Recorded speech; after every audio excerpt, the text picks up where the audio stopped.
Madame Fall, tous les jours vous parlez de personal branding. Vous nous dites personal branding, personal branding, personal branding. C'est quoi le personal branding? Je suis visible. Est-ce que c'est du personal branding? J'ai beaucoup d'abonnés. Est-ce que c'est du personal branding? Vraiment, je reçois ces questions-là tellement souvent, même dans mes interactions avec les personnes. Je veux développer mon personal branding, mais à la limite, je sais même pas ce que c'est. C'est ce que beaucoup de gens me disent. Bonjour, bienvenue sur la chaîne Nabou Fall officielle, la chaîne du développement personnel et professionnel, la chaîne qui va vous aider à grandir intellectuellement, émotionnellement, la chaîne qui va faire de vous des personnes inspirantes, impactantes, brillantes et charismatiques.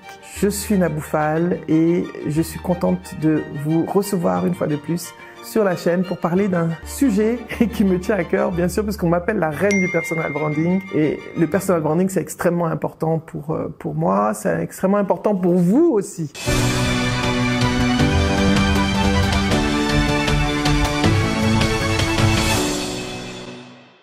Alors, qu'est-ce que c'est que le personal branding? C'est quoi d'abord? Je vais vous parler du soleil. Vous voyez, le soleil, il brille. De toute façon, j'ai un TEDx sur le personal branding que vous pouvez aller regarder. Ça va vous éclairer. Mais aujourd'hui, là, entre nous, on va parler. C'est pas TEDx, tout ça, là. Je n'ai pas besoin d'être coincé pour parler. Donc, je peux parler comme je veux. Donc, personal branding, c'est quoi? Vous voyez le soleil qui brille, non? Quand le soleil se lève, qu'est-ce qu'il fait? Il brille et puis il éclaire en même temps. Le personal branding, c'est briller et éclairer en même temps. C'est oser briller. Et ma newsletter, c'est oser briller. Ici, on est là pour oser briller. Vous savez que mon cri de guerre, c'est oser briller. Donc, imaginez que vous avez un talent. Vous savez chanter. Imaginez si Michael Jackson n'était jamais monté sur scène. Est-ce qu'on allait savoir que Michael Jackson a du talent? Est-ce qu'on allait savoir que Michael Jackson a une voix extraordinaire? Si Wole Soyinka n'avait pas écrit de livre, est-ce qu'on allait savoir qu'il était un grand écrivain? Est-ce qu'il allait avoir le prix Nobel? Personal branding, c'est tout simplement oser monter sur scène et dire les talents que l'on a. Le personal branding, c'est pas compliqué. Ce n'est pas seulement être visible en désordre, je suis ici, je suis là, non. C'est dire au monde qui vous êtes et ce que vous faites et comment vous le faites et pourquoi vous le faites. Alors, ça va être très simple puisqu'on a déjà travaillé sur tellement d'éléments qui vont rentrer dans le personal branding. Le personal branding, pour moi, c'est 3 choses. La connaissance de soi. Qui suis-je d'abord? Dire au monde qui je suis et ensuite être reconnu par le monde. Donc, la connaissance de soi, communiquer sur qui je suis et être reconnu par ma communauté. Ce sont les 3 étapes du personal branding. Alors, les gens confondent souvent la marque personnelle à la visibilité. Ils pensent que être juste visible, c'est avoir une marque personnelle. Non, c'est pas la même chose. On en a parlé, j'en parle souvent. J'ai des clientes qui ont des millions d'abonnés, j'en ai plusieurs, mais qui me contactent pour développer leur marque personnelle parce qu'ils ont des abonnés, mais ils n'ont pas de marque personnelle. Parce qu'elles présentent toutes les facettes de leur personnalité sans objectif précis. Personal branding, c'est une démarche assez scientifique. D'abord, quand je parle de connaissance de soi, c'est qui êtes-vous? Qui suis-je? On a parlé de la connaissance de soi. Si vous voulez, revenez à l'épisode de la connaissance de soi.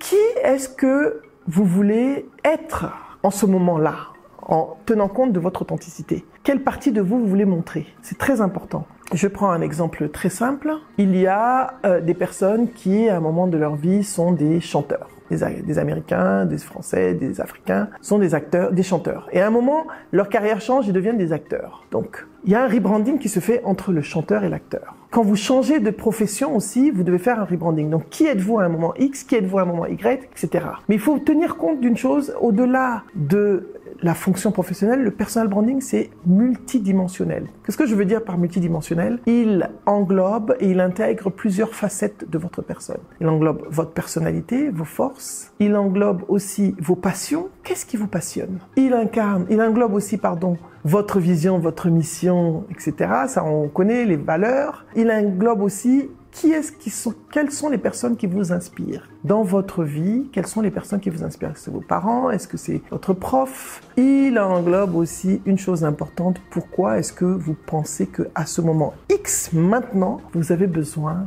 de révéler ou d'affiner votre marque personnelle? Pourquoi je dis ça? Parce que une marque personnelle, vous l'avez déjà. Le travail qu'on doit faire et que vous devez faire, c'est de gérer cette marque personnelle de façon à pouvoir montrer et dire ce que vous voulez montrer à ce moment X donné de votre vie. Voilà.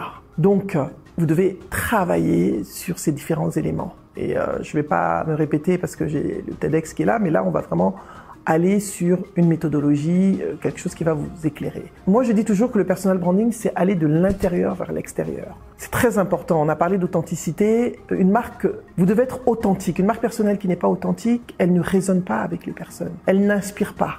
Elle ne donne pas envie. C'est la différence entre la marque personnelle et les relations publiques. Vous pouvez aller voir une agence de relations publiques. Désolé, Héloïne, désolé mes copines, Mimi qui sont dans les relations publiques, mais je suis des relations publiques aussi, donc de la communication. Mais une marque personnelle, c'est plutôt ancré dans votre authenticité, dans la personne que vous êtes. Les relations publiques, c'est, voilà, je me présente à une élection communale ou etc. Et voilà comment je veux apparaître. Je veux apparaître comme l'électeur que les gens vont choisir. Donc, il faut que je remplisse certaines cases. Le personal branding, c'est je suis telle personne et je vais montrer au monde qui je suis. Quelle est la perception que vous voulez que les gens aient de vous? Mais cette perception doit être ancrée dans votre authenticité. Les choses que vous devez savoir, et j'aime beaucoup la définition de Jeff Bezos qui dit « Votre marque personnelle, c'est ce que les gens disent de vous lorsque vous n'êtes pas là. » Aujourd'hui, qu'est-ce que les gens disent de vous lorsque vous n'êtes pas là? Mais vous, qu'est-ce que vous aimeriez qu'on dise de vous lorsque vous n'êtes pas là? Ce sont les deux questions que vous devez. Et votre chemin, la gestion de votre marque personnelle, c'est ce que l'on dit de vous lorsque vous n'êtes pas là, jusqu'à ce que vous aimeriez qu'on dise de vous lorsque vous n'êtes pas là. Comment est-ce que vous voulez être perçu? Et ça, vous allez le prendre dans votre authenticité, dans qui vous êtes réellement. Donc, votre marque personnelle, vous allez la gérer comment? Il y a des personnes, dès que vous voyez leur photo, alors vous voyez, je vais vous montrer 2 photos de 2 personnes. D'accord? Cette dame, quand vous la voyez, je ne veux pas qu'on dise son nom. Quels sont les mots qui vous viennent à l'esprit quand vous voyez sa photo? Je veux pas que tout le monde connaisse son prénom. Voilà. Et c'est ça. Certains d'entre vous vont dire inspirante, certains vont dire résiliente, certains vont dire motivante, certaines vont dire vrai. Je sais pas, il y a tellement de mots pour la qualifier. Et puis, c'est ça la marque personnelle. Quand on vous voit, qu'est-ce qu'on dit de vous? Quand on interagit avec vous, qu'est-ce sont les mots que vous inspirez aux personnes? Et c'est ça la marque personnelle. Alors, le processus, c'est quoi? Définissez vos visions, vos valeurs, votre mission, vos passions, les personnes qui vous inspirent, vos objectifs. Alors, il y a plusieurs objectifs. Est-ce que vous voulez passer à un autre niveau professionnel? Est-ce que vous voulez changer de carrière? Est-ce que vous voulez développer votre réseau professionnel? Est-ce que vous voulez être reconnu dans votre profession? Est-ce que vous voulez avoir plus de succès, plus de visibilité? Donc, le personal branding est un outil pour atteindre ces différents objectifs. Vous devez définir votre objectif précis en ce moment. Quel est-il? Développer votre business. Vous avez un super business, mais personne ne sait que vous avez ce business. Parce que vous ne faites que la communication du business, mais en ne disant pas que c'est votre business. J'ai fait ça pendant longtemps. J'avais une régie de panneaux RDC. Personne ne savait. J'ai perdu du business parce que je disais pas aux gens que c'était moi. Donc aujourd'hui, on connecte plus avec les dirigeants d'entreprise ou les cadres d'entreprise qu'avec juste l'entreprise, parce qu'on a besoin d'une humanisation de l'image de l'entreprise. Une fois que vous avez défini ces différentes choses, il y a, on a vu le pourquoi, la mission. On va voir le comment. Comment est-ce que vous faites ce que vous faites? Quelles sont les expertises que vous avez? En termes d'expertise, je vais vous donner des exemples. Ça peut être du marketing, ça peut être de la finance, ça peut être de la vente, voilà, ça peut être du codage, ça peut être la peinture. Quelles sont les expériences que vous avez dans votre parcours? Alors les expériences, c'est j'ai travaillé 3 ans dans telle entreprise à tel poste. Pendant 3 ans, j'ai été comptable au sein de la direction financière de la banque X. Pendant 10 ans, j'ai tenu mon atelier de peinture, je faisais de la peinture, etc., etc. Donc, vos expériences, c'est vraiment ce que vous avez concrètement fait. Quelles sont les personnes que vous avez impactées tout au long de votre carrière et comment? Très important de savoir au moins une personne que vous avez impactée. Qu'est-ce que vous avez apporté aux personnes? Une fois que vous avez défini ces choses-là, il y a aussi votre point de valeur unique, votre point unique selling point, votre point de vente unique. Qu'est-ce qui vous rend unique? C'est déjà tous ces points-là font partie de votre unicité. C'est important que vous sachiez partager et que vous osiez partager. Donc, comme vous le voyez, je vais changer de sujet, je digresse un peu. Il ne s'agit pas de raconter votre vie privée. Parce que souvent, les gens me disent, oui, j'ai peur, je ne veux pas raconter ma vie privée, je ne veux pas qu'on me voie. Si on ne vous voit pas, si on ne sait pas ce que vous avez à offrir, comment voulez-vous qu'on achète ce que vous vendez ou qu'on vous recrute ou qu'on vous puissiez bénéficier d'opportunités? Les gens ne vont pas sur les réseaux sociaux pour faire le show. Beaucoup de personnes vont parce qu'ils veulent développer leur business. On est en 2024 et malheureusement ou heureusement, il y a une nouvelle façon de communiquer. Cette façon de communiquer, elle est digitale. Mais, stop! Personal branding, ce n'est pas que digital. C'est aussi comment vous vous présentez quand vous êtes dans un environnement professionnel. Quelle est votre déclaration de marque personnelle? Moi, ma déclaration de marque personnelle sur mon profil LinkedIn, c'est « Je vous fais briller de 1000 feux ». Mon mot, ma phrase, c'est « Oser briller ». C'est ce que je sais faire. Donc, quelle est la solution que vous apportez? Ça, c'est votre point de valeur unique, votre déclaration de marque personnelle. Si j'étais Roland de Abidjan Podcast Studio et que je dois faire ma déclaration de marque personnelle, je dirais, je vous permets de raconter vos histoires à travers des vidéos de qualité. C'est ça, le personal branding. C'est dire au monde qui vous êtes et ce que vous apportez comme valeur ajoutée. C'est vraiment important. Aujourd'hui, vous savez, il y a tellement de bruit, il y a tellement de personnes, il y a tellement... Donc, il faut que vous montriez clairement qui vous êtes.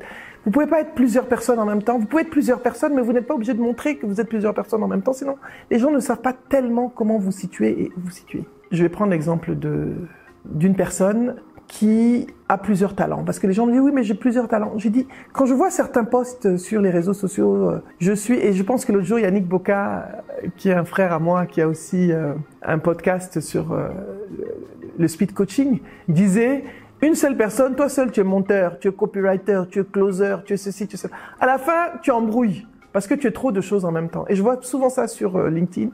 La personne, elle est ceci, elle est cela. On sait que tu peux être tout ça. Mais dis aux gens d'abord sur quel point, quelle est ta priorité. Autre chose, quels sont les 3 sujets sur lesquels tu aimerais pouvoir donner un TEDx? Si tu devais donner un talk, même pas forcément un TEDx, mais un speech ou un talk, quels sont les sujets que tu choisirais? Quels sont les sujets sur lesquels tu penses que tu peux t'exprimer? Choisis tes sujets. Communique sur ces sujets sur lesquels tu as de l'expérience, de l'expertise, de la connaissance, parce que la connaissance est important. Et quand je parle de connaissance, c'est pas forcément scolaire. Tu peux être quelqu'un qui fait très bien la cuisine, tu peux être quelqu'un qui aime les plantes, tu peux être quelqu'un qui a une passion pour la lecture comme moi. Donc, quels sont tes domaines de connaissance que tu aimerais partager avec les gens? Tout ça fait partie de ton personal branding. C'est pour ça qu'on parle de personal branding, de marque personnelle. Ce n'est pas de la visibilité, être toujours sur les réseaux sociaux, avoir 3 millions d'abonnés. Non, c'est pas ça. C'est être pertinent par rapport, avoir une communication pertinente qui résonne avec une audience pertinente. Qui est ton audience? À qui est-ce que tu t'adresses? C'est important de savoir à qui tu parles. Je ne parle pas à tout le monde. Je parle aujourd'hui, si vous êtes là, c'est parce que vous êtes des personnes, vous avez envie de grandir, vous avez envie de vous développer, vous avez envie de vous former, vous avez envie de devenir inspirant, impactant, brillant, charismatique. C'est pour ça que vous êtes sur cette chaîne-là. Donc, posez-vous les bonnes questions et donnez les bonnes réponses pour la gestion de votre marque personnelle. Et bien sûr, une fois que vous savez définir tous ces points, quelle est la plateforme que vous allez utiliser pour raconter votre histoire? Tous ces points, ces différents points qu'on a déterminés, ce sont les pièces du puzzle de votre histoire. Et je rajoute toujours une chose, c'est quel est le réseau que vous avez qui va vous permettre d'atteindre vos objectifs? Parce que n'oubliez pas que on a commencé par un objectif. Alors votre histoire, quand vous allez la raconter, vous devez choisir une plateforme. Les gens qui résonnent avec vous, les gens avec lesquels vous voulez communiquer, où sont-ils? Alors si je suis dans la mode, et là, je fais un clin d'œil à 2 stylistes, Splendeur d'Afrique pour mon foulard et Abine Lenoir pour ma tenue. Coucou, merci pour le sac, hein, Bindia. Je ne l'ai pas lâché pendant des mois, mais maintenant je l'ai laissé un peu se reposer. Donc si tu veux me donner un nouveau aussi, je suis preneuse. Bref, ça c'était la petite minute folie by Nabouf. Je disais, la plateforme que vous allez choisir pour communiquer, c'est laquelle? Par exemple, aujourd'hui, j'ai été longtemps sur beaucoup de plateformes. C'est ma première expérience YouTube, donc j'ai décidé d'être sur YouTube parce que pour partager ce développement, cette formation, je me suis dit YouTube est la plateforme rêvée. Vous êtes dans la mode, vous êtes dans le maquillage, vous êtes dans la beauté, vous êtes dans tout ce qui est visuel, vous êtes dans la photo, vous ne pouvez pas ne pas être sur Instagram. Vous devez être sur Instagram. Vous devez raconter votre histoire sur Instagram. Raconter votre histoire sur votre Instagram, c'est raconter ce que vous faites.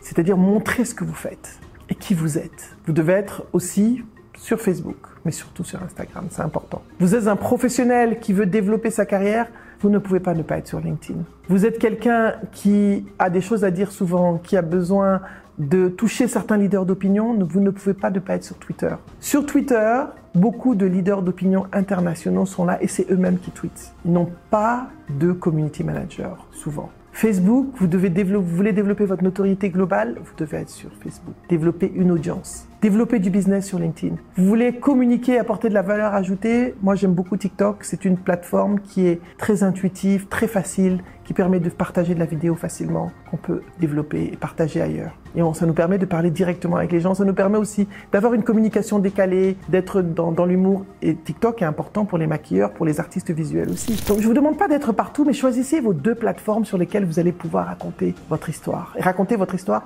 c'est dire au monde vos talents, qui vous êtes, ce que vous faites, comment vous le faites, pourquoi vous le faites. Partagez vos valeurs, partagez votre vision, partagez votre mission. Et vous allez voir que vous allez résonner avec des personnes. Donc une fois que vous avez vous racontez votre histoire, il y aura à ce moment-là une communauté qui va se reconnaître en vous. Vous n'avez pas besoin de plaire à tout le monde. Vous n'avez pas besoin que tout le monde résonne avec vous. Vous n'avez pas besoin que tout le monde soit intéressé par ce que vous faites. Mais il y aura une communauté précise qui va se reconnaître en vous, qui va avoir envie d'échanger, de connecter avec vous. Et c'est à cette communauté que vous vous adressez. Et cette communauté va venir spontanément vers vous. Et c'est ainsi que vous avez fait toutes les étapes du personal branding. Mais quelles sont les clés d'un personal branding réussi? L'authenticité d'abord, je dois revenir. J'ai une vidéo sur l'authenticité. Vous pouvez regarder notre épisode sur l'authenticité. La constance. Vous ne devez pas arrêter. C'est pas en disant une fois aux gens que vous êtes. Non, on a besoin de répétition. Vous devez être constant aussi dans votre image de marque. Si vous avez dit que vous êtes dans la vidéo, que vous êtes dans la création, vous ne pouvez pas parler lundi de football, mercredi de musique, jeudi de cuisine, dimanche de danse et vous allez perturber votre audience. Vous pouvez être bon dans tout, mais vous devez savoir, dans l'objectif que vous avez aujourd'hui, qu'est-ce que je dois faire? Est-ce que c'est ma boutique que je veux mettre en avant ou pas? Moi, c'est simple, je suis très clair, je suis autour du développement de l'humain, que ce soit la formation, que ce soit le bavardage, comme ce que je suis en train de faire ici. Voilà, je suis bavarde, je sais. J'espère que mes bavardages ne vous fatiguent pas trop. Donc, vous devez être consistant. Vous devez être constant, je l'ai dit, consistant, pardon. Quand je dis consistant, il faut être courageux. Quand vous avez choisi une plateforme, faites un effort. Quand vous avez choisi une plateforme, un secteur d'activité, allez dans les conférences qui sont en rapport avec ce business-là. Vous pouvez pas être partout et faire tout et être dans tout. Si vous avez choisi votre secteur d'activité, c'est-à-dire que si vous voulez des clients dans un certain secteur, soyez là où les clients de ce secteur sont. Je suis artiste, je vais avoir des contrats avec des professionnels, des entreprises, je vais là où les entrepreneurs sont, où les entreprises sont, les grosses entreprises qui peuvent dire écoute, je vais faire un concert avec toi pour un événement. Voilà, c'est vraiment important d'être là, de choisir aussi ces endroits. Le personal branding n'est pas que digital. Il y a aussi une cohérence. Il faut que lorsqu'on vous rencontre, vous soyez la même personne comme telle que vous présentiez en ligne, vous devez être la même personne en présentiel. Donc les clés de la réussite de votre marque, du développement de votre marque personnelle, c'est ça. L'authenticité, la constance, la consistance et surtout la patience et le courage. Qu'est-ce que vous avez à raconter? On a tous des histoires à raconter. Qu'est-ce que vous avez à dire au monde? Quel talent vous avez à partager? J'espère que cet épisode a été plus clair pour vous. Vous voyez des personnes qui font des choses extraordinaires, mais qui se cachent toujours parce que dans notre culture, on nous a toujours dit qu'on devait avoir peur du regard de l'autre. Vous savez, les sorciers du village, là, c'est pas grave. On va dire aux gens qui l'on est, parce que le monde d'aujourd'hui nous demande ça. Les sorciers du village sont déjà vaincus. En tout cas, merci d'avoir été avec moi aujourd'hui pour cet épisode sur le personal branding qui me tient à cœur. Je pense que c'est important. Je voudrais tellement que beaucoup de talents africains puissent briller afin qu'on change ensemble le narratif du continent. Et pourquoi est-ce que le personal branding est important? Parce que qui vous êtes, c'est beaucoup plus important que ce que vous avez. Ce que vous faites est plus important que ce que vous avez. Comment vous le faites est plus important que ce que vous avez. Merci beaucoup et à bientôt pour le prochain épisode. J'espère que vous avez bien compris ce que c'était que le personal branding. Si vous avez des questions, n'oubliez pas de les écrire dans le chat, mais surtout abonnez-vous et activez la cloche afin de ne pas rater nos contenus. Nous continuons l'aventure ensemble, on continue à grandir, on continue à se développer. À bientôt. Merci.